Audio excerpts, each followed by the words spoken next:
Hello everybody and welcome to my deck tech for the 7-point Highlander Esper Rector Super Friends list. I'm playing this list in the win-a-mox tournament starting off at round 4. I was playing my Rug mid-range kind of good stuff deck, a little bit of a tempo deck, but I was running up against a lot of control decks, a lot of mid-rangey decks and a lot of combo decks that would just simply beat me out or go faster than me. So here I am, I've decided to switch it up, go into the little bit more of a control route, and I'll be playing this one for, I don't know, we'll see how long I play this one for, at least a couple of rounds I hope. Hopefully it's good and we might be able to improve on it in the coming rounds, but let's just dive into what I've put together and we'll see how it all ticks. So we're starting off with the land situation here.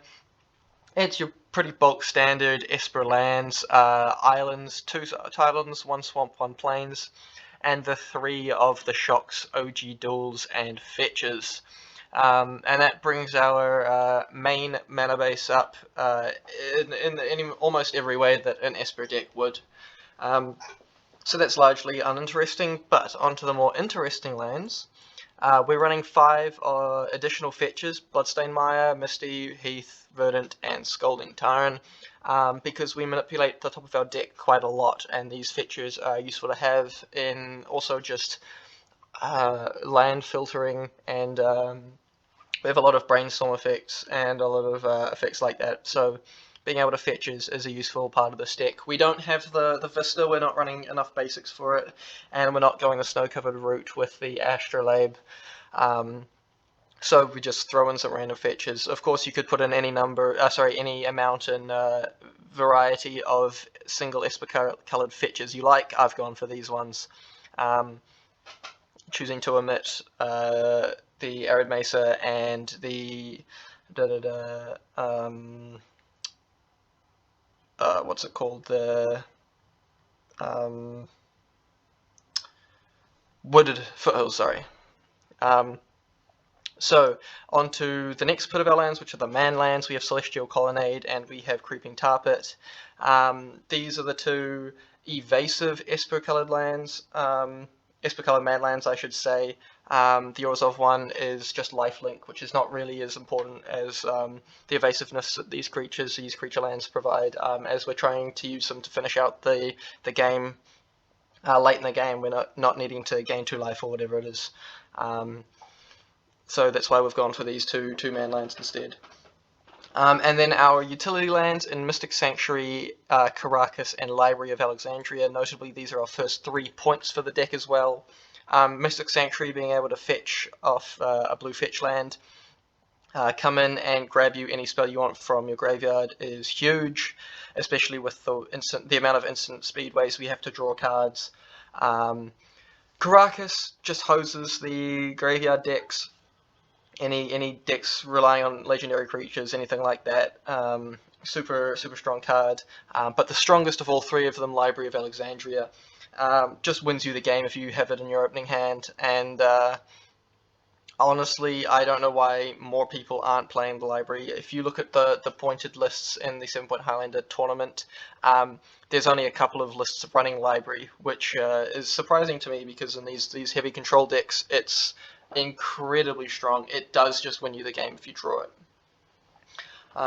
So moving on to the more meat of the deck, the actual cards. We're starting off here with our draw, purely draw, and deck manipulation cards here with the suite of cantrips, the blue cantrips, some Brainstorm, Ponder, and Preordain. And then I've thrown in a Night's Whisper as well for a bit of card draw. I personally like Night's Whisper, but it could be, you know, any other number of card draw spells. It could be a Charter Course or something like that if you prefer. It could be a Sign in Blood. It could be anything like that. But I like Night's Whisper, even though the 2 life is not insignificant, because, you know, against the quick aggro decks, that 2 life does matter. But I like it in this list, and the blue cantrips are a lot more important than the Night's Whisper to have. You know, maybe the Night's Whisper should even be like a Serum Visions or something. But moving on to this huge line here, which is our counter spells and our hand attack. We're running all the best counter spells. The Mental Misstep and the Spell Snare at the 0 and 1 mana slots. The Mana Drain, Counterspell, and Mana Leak at the two mana spot. Yes, Mana Drain being another point, and this deck can actually take advantage of the colorless mana that it produces quite well, because we have a few high-costed spells where, you know, getting down a big Teferi or an Ugin early is a huge boon for this deck. And the actual factual counterspell, of course, getting in here, being a strong, hard counter, and then Mana Leak is also quite strong, doing a de facto hard counter because usually they don't have an additional 3 mana to hold up. Then we have the 2 free counters in Force of Negation and another point in Force of Will. Again, just for these control lists, these 2 free counters are incredibly important, being able to stop those quick combos. We also have Drown in the Lock here as a bit of a different role player. Being able to counter spells, but also being a kill spell. It's just super nice, being really flexible, and you know, we're going into the late game, or we're trying to go into the late game. So this card will be good in early game, because it can kill cheap cards quickly, and it'll be good in the late game, where it can counter or kill anything. And then our hand attack, we have the 2 bulk standards in Inquisition and Thoughtseize. They just go into any black deck ever, pretty much. But we're also running the Cabal Therapy because of the Arena Rector combo. Well, secondarily because of the Arena Rector combo. The main reason we're running it is because you can blind snipe a card out of your opponent's hand and it just feels so good. Yeah, so that's our counters and hand attack, and then we also have this line of creature kill spells, our removal. Best removal spell in the format, of course, Swords to Plowshares. Our set of black removal in Fatal Push, Bloodchief's Thirst, and Eliminate. This Eliminate could be, with Modern Horizons 2 coming out, switched out for Dam, because having a, 2 black kill something with a Wrath of God tacked onto it is quite strong, and in fact I think that's probably the switch when Modern Horizons 2 comes out. Additionally, we have Kaya's Guile, which isn't just specifically a kill spell. It does the lot. It edicts its Graveyard Hate main board, creates a flyer if we need, and of course gains us some life in a pinch. And expect us to be entwining this as well, because, as like I said, late game we can get up to that 6 mana slot, and getting those additional 2 modes for free, air quotes, because of course we have to pay 3 for it, but it's a good way to sink our mana into something, because, an additional 3 mana and no cards to gain 4 and get a 1/1 is certainly worthwhile. And then our 2 sweepers main board, Toxic Deluge, probably the best sweeper in the format, and Supreme Verdict, because we're running blue, so why not have your Day of Judgment be uncounterable. So yeah, we're not running a whole lot of creature ourselves, so these 2 RAS main board are certainly useful. And we've got enough. I mean, you can take a look here, and this is all of our, our permission and our counter spells and our hand attack, kill spells and everything. So we've got a lot of interaction in this deck. Speaking of the creatures, though, these are the ones we do play. It's not very many. You see up in the top left, the count is 7, which is funny because, Shark Typhoon is technically a creature, but so it's 8, but I count Jace as a Planeswalker, so it's back to 7, so it's actually kind of correct. Anyway, the creatures we have in our deck are Snapcaster Mage, another point. I mean, it's an obvious Snapcaster Mage deck. You look at all of this and it does everything you want. It counters, it draws, it kills. It's a beautiful Snapcaster Mage deck. It just does whatever you want. Baleful Strix, because, we are a little bit slower, so having that 1/1 flying Death Touch blocker is important, as well as it drawing a card is really nice. It's a shoo-in, absolutely get in the deck. Brazen Borrower, super flexible card, being able to bounce a problematic permanent to counter on the way back down, as well as being a 3/1 flash flyer that, can close out games in the late game once you run your opponent dry of cards, is being a win condition as well as a bounce spell is really huge, and it's quite important and really good in this deck. Then we come to the 2 hard stacks pieces printed in Commander Legends that are of course in Dimir colors, Hull Breacher and Opposition Agent. I hate these cards, I really do, but they're so good. I don't need to tell you why they're so good or how they're so good. You've played with them, you've played against them, you know that they really feel bad to get flashed in against you, but they are really, really good cards. and so they're in the deck, and I'm going to run them. And then finally, Shark Typhoon. I just love Shark Typhoon. It's probably actually, no, it is probably good in this deck, but there's a couple of other considerations for creatures that we could have in this deck. Mainly being this Fencer and a Vanillion Click because of this Caracas being able to, infinitely bounce your opponent's permanents or infinitely stall their hand with Vanillion Click. But I don't think we need it, and I love Shark Typhoon. Being a flash flyer that draws you a card, can't be countered, it's a really strong card, and hell, even in the very, very late game, maybe we'll even cast it as an enchantment, who knows. So that's our creature suite. And finally, we come to this exciting line, the Planeswalker line. Of course, the namesake card of Esper, Rector. And I will be honest, it's probably not good in this deck. It's probably not supposed to be in here, but I don't really care. I love Rector. And it's so hard to make it work in this deck. There is not that many ways to get it from the battlefield to the graveyard. But, I mean, just look at this huge slew of Planeswalkers that we've got in here, and, you can see why it's in here. It's just for the fun value. I mean, the ways we have to get it in the bin is, Cabal Therapy, and then killing it ourselves with our own Fatal Push, Bloodchief's Thirst, or Toxic or Supreme Verdict. Eliminate doesn't even work on it, can't plow it, can't sack it to Kaya's Guile, but, I mean, it's so fun once it goes off that I can't not put it in this deck. So let's get on to the cards that I can grab. I guess we're starting off on cards it can't grab, because I've got Jace Prodigy here. Just being able to loot through your deck to get away those excess lands or try and find you lands is really strong. And then of course once he flips, he is a Snapcaster Mage and also helps us stay alive with his +1 ability. I really like Jace, and he's definitely a good fit for this deck. And kind of being a 2-mana Planeswalker that can come down early and kind of hold the game is quite important. Onto the 3-drop slot. Maybe one you weren't expecting, Liliana the Last Hope, given that this deck has 7 creatures in it, one that exiles itself when it dies. But Lily is mainly used for a plus ability to, kill off those X1s. She's quite strong in doing that. And, there are certainly times in, middle and late game where you've discarded or they've killed your, Baleful Strix or Snapcaster Mage or one of your stacks Hold Creature Opposition Agents. And you're able to get it back, which is quite strong because those creatures do a lot for the deck. And also, like I said, we're going super late game, so this ultimate ability, being able to close out the game, is also quite useful. So I'm not sure if she's the best Planeswalker for the slot in here.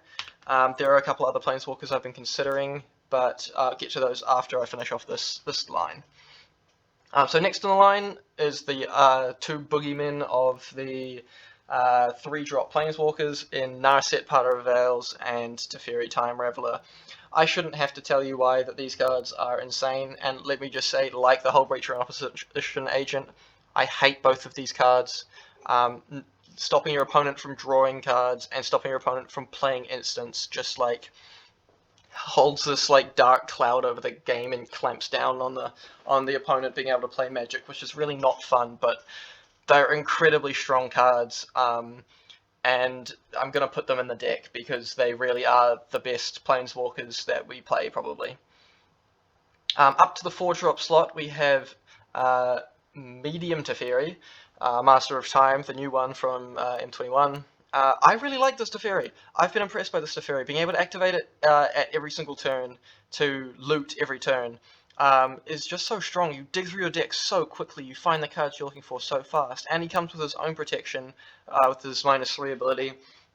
And because you're activating him every single turn, not just every single one of your turns, that -10, that 2 extra turns, comes up pretty quick. So they do have to deal with this Teferi quite quickly, otherwise they'll get swamped in his card selection and his ultimate ability. I've been very impressed with this Teferi. And then, of course, the Boogeyman himself, Jace the Mind Sculptor, our final point in this deck. Banned in Modern before he was seeing play because he was so strong in Standard. Legacy, Modern, now, Staple. He's just such a strong card, you know, being able to brainstorm and draw a card each turn. He comes with his own protection to bounce. Late game, he can Fate Seal to keep your opponents locked and just wins the game with his ultimate. There's no way that a Super Friends deck is not going to play arguably the best Planeswalker ever printed in Jace the Mind Sculptor. And there's no way that an Esper Super Friends deck is going to play the other arguably strongest Planeswalker ever printed, Interferi Hero of Dominaria. Bane of Standard, Bane of Modern, Bane of any format, mainly Standard, just miserable to play against because of the decks that he was put in, not himself.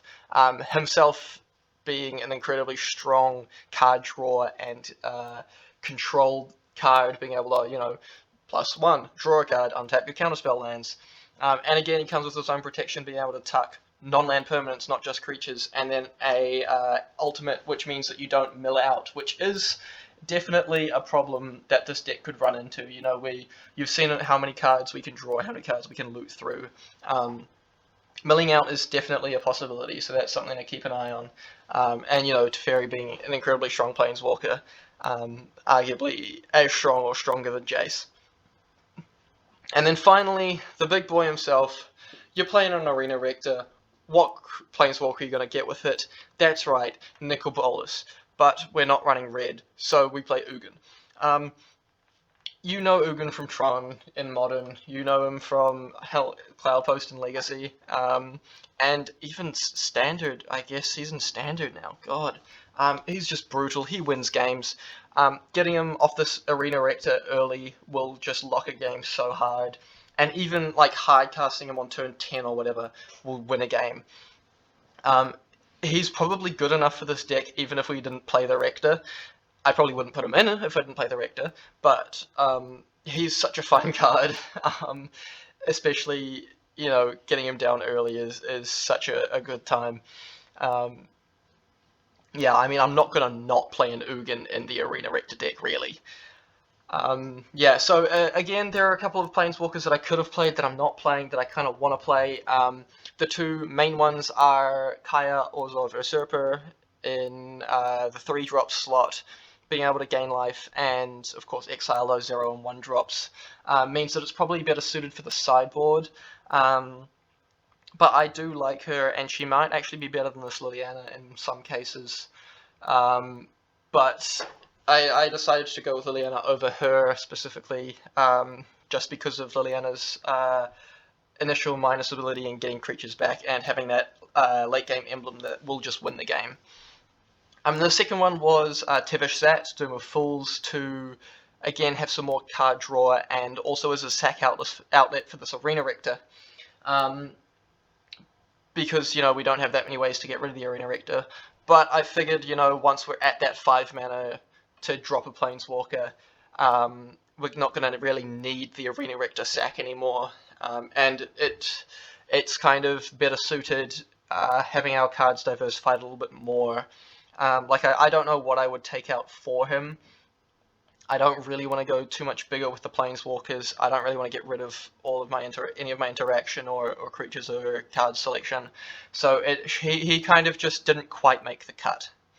Alright, so that's the main board. The sideboard is pretty standard, I think. You know, you've got your hate cards for your specific matchups. Firstly, you've got your counter spells, your Flusterstorm, Duress, and Dovin's Veto against the counter decks, and also a Hydroblast in here as well. You've got your graveyard shenanigan counters with your Spellbomb, Cling to Dust, and Ashiok. Cling to Dust also might come in the super grindy matchups, the late game matchups. And Ashiok may come in with the against the tutor decks. Disenchant against the artifacts and enchantments, obviously. This package against some of the creature heavy decks, you know, the third Board Wipe and Doomscar. Submerge against the green decks, Plague Engineer against the tribal decks, and Timely Reinforcements against those super aggressive decks, such as Mono White or Mono Red. And then finally we have our trio of super late game cards. Monastery Mentor, of course, Fractured Identity. I love Fractured Identity, so good. I definitely am bringing this in late games. And of course, Court of Grace. Well, not of course, but surprisingly Court of Grace. It's actually a really strong card. If your opponents don't have anything attacking you and you can become the Monarch, not only do you get to draw an extra card a turn, but you get a 4/4 flyer each turn, which just closes out games really fast. Super strong card. So, you know, some of these cards will be brought in again in matchups where maybe I haven't listed them in. It's not completely cut and dry, but that's the general idea for a sideboard. Yeah, so that's kind of the deck's game plan, my thoughts around building it, and the sideboard plan, just loosely. Um, I'm really excited to play this deck. I'm really excited to get in and play some games with it. I quite enjoy playing a Esper control list, and I'm really excited to see how it pairs up against the decks in the meta for this tournament. Like I said, I've been seeing a lot of mid-range and combo decks, which I think this deck fares quite well against. So hopefully we get some of those matchups in the coming rounds, and we're able to snag a few wins. But honestly, with this deck, all of the games are going to be incredibly interactive and interesting to watch, so I'm just excited to play them, to be honest. And once I do play them, I will upload them here. You can have a flick through in the coming weeks. I guess I'm probably going to keep this list the same for a week or two. Maybe when Modern Horizons 2 comes out, like I said, I'll make a couple changes, and we'll see how cards perform, and I'll see how I feel about them then. Yeah, so anyway, thanks for watching this. I will link this video on any games that it's played with it. So I hope the games are interesting, and I will see you when I play them. Catch up.